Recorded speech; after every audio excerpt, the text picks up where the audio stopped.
안녕하세요. 행운파파입니다. 여러분, 지금 우리 주식시장은 일찍이 본 적 없는 거대한 돈의 소용돌이 속에 있습니다. 단순히 돈이 좀 몰린다 하는 수준이 아니에요.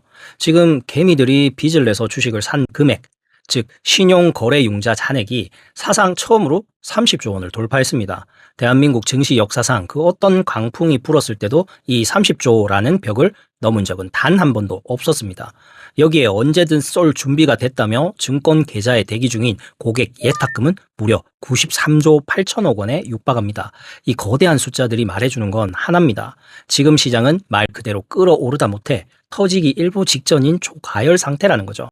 더 소름 돋는 건 이 돈들이 도대체 어디서 왔냐 하는 겁니다. 불과 보름 사이에 시중 5대 은행의 입출금 통장에서 무려 30조 원이 넘는 돈이 흔적도 없이 사라졌습니다. 그 돈들이 어디로 갔을까요? 네, 대부분 여기 주식시장으로 헤쳐 모였습니다. 지금 안 타면 나만 평생 벼락거지 된다는 이 강렬한 불안감. 이른바 포모 심리가 대한민국 전체를 뒤덮고 있는 겁니다. 그런데 이 불안감을 부추기는 건 개미들만이 아닙니다. 사실상 정부가 앞장서서 판을 깔아준 허가받은 도박판이나 다름없죠. 불과 몇 달 전인 2025년 11월을 떠올려 보세요. 가계 대출은 위험하다며 집 사는 대출은 꽁꽁 묶어두던 금융당국이 정작 빚내서 투자하는 주식 B2에 대해서는 뭐라고 했는지 기억하십니까? 금융위원회 고위 관계자가 공식 석상에서 빚을 내서 투자하는 것도 일종의 투자 기법이고 포트폴리오 관리다라며 대놓고 옹호하고 나섰습니다. 이건 국가가 나서서 빚내서 주식 사라고 신호를 보낸 셈이죠. 여기에 30조 원 규모의 국민성장 펀드 투입 소식과 반도체 호재 뉴스들로 연달아 축포를 터뜨리니 개미들은 전세 자금까지 뽑아 증권사로 달려가는 겁니다. 하지만 이 화려한 축제 속에서 우리가 반드시 짚어봐야 할 뼈아픈 기록이 하나 있습니다. 지금으로부터 5년 전인 2021년 6월 25일입니다. 당시 코스피가 3316.08이라는 역사적 고점을 찍으며 지금처럼 환호성에 휩싸여 있었습니다. 그때도 사람들은 10만 전자는 시간 문제라며 마이너스 통장까지 탈탈 털어 시장으로 달려갔죠. 과연 그 영광스러운 기록 뒤에 어떤 비극이 숨어 있었는지 기억을 좀 더 선명하게 더듬어 볼까요? 대한민국 증시 역사상 가장 뜨거웠던 그날, 코스피는 3316.08이라는 전무후무한 대기록을 남겼습니다. 그때의 시장 분위기를 한번 떠올려 보세요. 지금보다 더하면 더했지 결코 덜하지는 않았습니다. 개미들이 빚을 내서 주식을 산 신용잔고가 무려 24조 원을 돌파했고 유튜브나 뉴스 어디를 봐도 삼성전자가 10만 전자를 지나 12만 원까지 무난히 간다는 장밋빛 전망만 가득했죠. 하지만 이 화려한 고점이 누군가에겐 안전한 탈출구였지만 3300층에서 빚을 내 들어온 수많은 개미들에게는 거대한 덫이었다는 사실을 깨닫는 데는 그리 오랜 시간이 걸리지 않았습니다. 2022년과 2023년 금리가 가파르게 오르며 지수가 2100선까지 수직 하락하는 동안 시장은 빚을 낸 투자자들에게 단 한 번의 자비도 베풀지 않았습니다. 가장 잔인했던 건 아침 9시 동시 호가마다 들려오는 반대 매매의 비명이었습니다. 2023년 10월 19일에 공식 데이터를 한번 보시죠. 단 하루 만에 5,257억 원이라는 역대급 물량이 주인의 의사와 상관없이 시장에 강제로 던져졌습니다. 3거래일 동안 증권사가 개미들의 주식을 강제로 팔아치운 금액만 무려 1조 3,500억 원. 이게 바로 주식시장에서 말하는 이른바 깡통 계좌의 진짜 실체입니다. 왜 이렇게 한순간에 무너지는 걸까요? 그건 바로 레버리지라는 양날의 칼 때문입니다. 주가가 30% 빠진다고 해서 수익률을 마이너스 30에서 끝나는 게 아니라는 거죠. 내 소중한 원금 1억 원은 단 하루 만에 0원이 되어 공중으로 분해됩니다. 예를 들어 볼까요? 내 돈 1억에 빚 1억 5천을 더해 총 2억 5천만 원치 주식을 샀다고 가정해 봅시다. 내 돈 1억 원으로 2억 5천만 원치 주식을 샀다는 것은 내 자본의 2.5배만큼 레버리지를 투자했다는 뜻입니다. 일반 투자자라면 1억을 투자해서 30% 하락했으니 내 원금의 마이너스 30%인 3천만 원 손실이지만 레버리지 투자는 그 2.5배만큼 마이너스가 되는 거죠.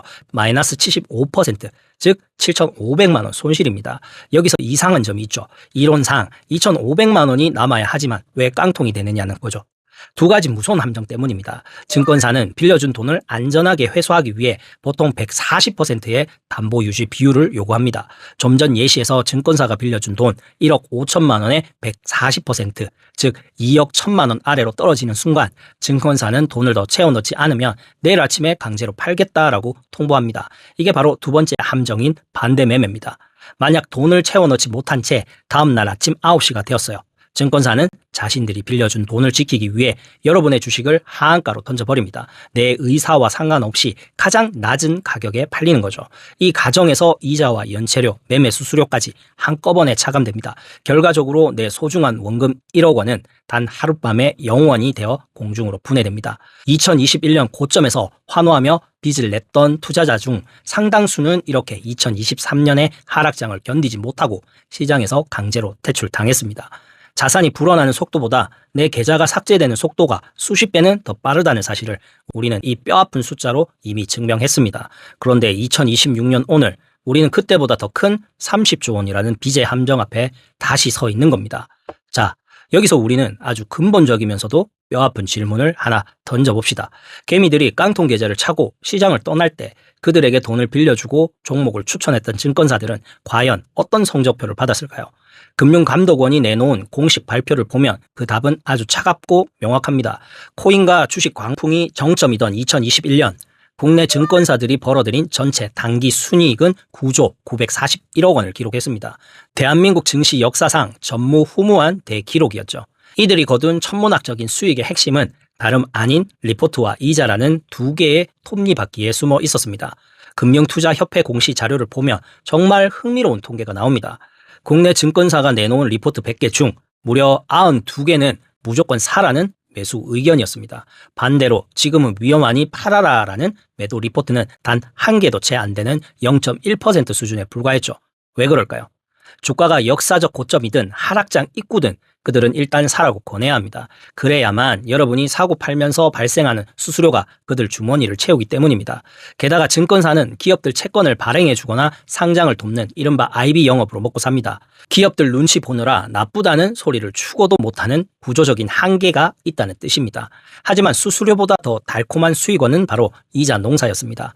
2021년 당시 한국은행 기준금리는 연 0.5%로 사실상 제로금리에 가까웠습니다. 그런데 증권사들이 개미들에게 빚을 내줄 때 받는 이자는 얼마였을까요? 기간에 따라 최고 연 9.5%에 달했습니다. 자기들은 싼 값에 돈을 끌어와서 여러분들에게는 18배 넘는 가상금리를 붙여 빌려준 셈입니다. 주가가 떨어져서 여러분이 반대 매매를 당해도 증권사는 절대 손해보지 않습니다. 주식을 강제로 하한가에 팔아치워 원금과 고리대금 수준 이자를 가장 먼저 챙겨가는 우선권을 쥐고 있기 때문이죠. 결국 증권사는 여러분 수익률에는 관심이 없습니다. 여러분이 얼마나 더 자주 거래하는지, 얼마나 더 많은 빚을 내는지에만 집중합니다. 개미들 계좌가 삭제되는 순간에도 그들이 9조 원 성과급 파티를 벌일 수 있었던 이유, 이제 그 숫자가 가진 의미가 이해되실 겁니다. 자, 이제 다시 2026년 오늘로 돌아와 봅시다. 과거의 비극을 확인하고 나니 지금 우리 앞에 놓인 30조 원이라는 숫자가 조금 다르게 보이시지 않으십니까? 사실 2021년의 비트는 지금에 비하면 예행 연습 수준이었습니다. 지금 이 시점에서 우리가 간과하는 치명적인 사실이 하나 있습니다. 신형으로 산 주식은 여러분이 원한다고 해서 1년 동안 들고 있을 수 있는 게 아닙니다. 보통 만기는 딱 90일, 3개월 뿐입니다. 연장되는 종목도 있기는 하지만 일반적으로는 그렇습니다. 이게 왜 무서운지 아십니까? 비투는 단순히 돈을 빌리는 게 아니라 내 목에 칼을 겨눈 채 시간과 싸우는 타임 어택 도박이기 때문입니다. 주가가 90일 안에 폭등하지 않으면 여러분은 선택해야 합니다. 피 같은 생돈을 구해와서 빚을 갚거나 아니면 연 11%에 달하는 살인적인 고금리를 감당하며 겨우 기한을 연장해야 하죠. 하지만 하락장이 시작되면 증권사는 자비 없이 연장을 거부합니다. 여러분의 주식 가치가 떨어져 담보 비율이 140% 아래로 위태로워지는 순간 90일의 기한은 아무런 의미가 없어집니다. 증권사는 그 즉시 여러분의 주식을 시장에 던져버리고 빌려준 돈과 이자부터 가장 먼저 챙겨가기 때문입니다. 여기서 더 소름 돋는 데이터 하나를 더 해볼까요? 개미들이 30조 원이라는 빚을 내서 필사적으로 주식을 사모으는 동안 과연 시장의 진짜 주인이라 불리는 외국인들은 무엇을 하고 있었을까요?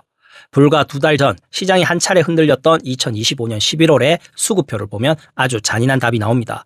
외국인이 무려 13조 원어치의 물량을 현금화해서 유유히 시장을 빠져나가는 동안 그 엄청난 매물을 온몸으로 받아낸 건 다름 아닌 30조 원의 빚을 짊어진 우리 개미들이었습니다. 정부가 30조 원의 국민 성장 펀드를 쏟아붓겠다고 발표하니 개미들도 똑같이 30조 원의 빚을 내서 응수하고 있는 셈이죠. 결국 개미들이 짊어진 이 거대한 부채가 외국인과 기관이라는 큰손들이 고점에서 안전하게 탈출하고 다시 저점을 노릴 수 있도록 튼튼한 레드카펫을 깔아준 셈입니다. 주식시장에서는 이런 격언이 있습니다. 시장은 인내심 없는 사람의 돈을 인내심 있는 사람에게 옮기는 곳이다. 지금 개미들의 30조 원은 90일 만기와 11% 이자에 쫓기는 돈이고 외국인의 자금은 하락장을 기다리는 느긋한 돈입니다. 과연 이 싸움의 승자가 누가 될지 굳이 말하지 않아도 수급표의 숫자들이 우리에게 경고하고 있습니다. 그렇다면 이 잔인한 90일의 타임어택 속에서 우리는 도대체 어떻게 살아남아야 할까요? 역사적으로 주식시장의 파티가 가장 화려하게 타오를 때 갑자기 불이 꺼졌다는 사실을 우리는 절대 잊어서는 안 됩니다. 지금 30조 원이라는 숫자에 환호하며 올라타는 것이 승자의 길처럼 보이겠지만 진짜 상위 1%의 고수들은 지금 이 순간 수익보다 테러를 먼저 계산하고 있습니다. 여러분, 지금 당장 스스로에게 몇 가지만 질문해 보시길 바랍니다. 우선 시장이 갑자기 10%만 조정받아도 내 주식을 강제로 뺏기지 않을 만큼 충분한 여유 현금을 계좌에 치고 있는지 확인해 보세요.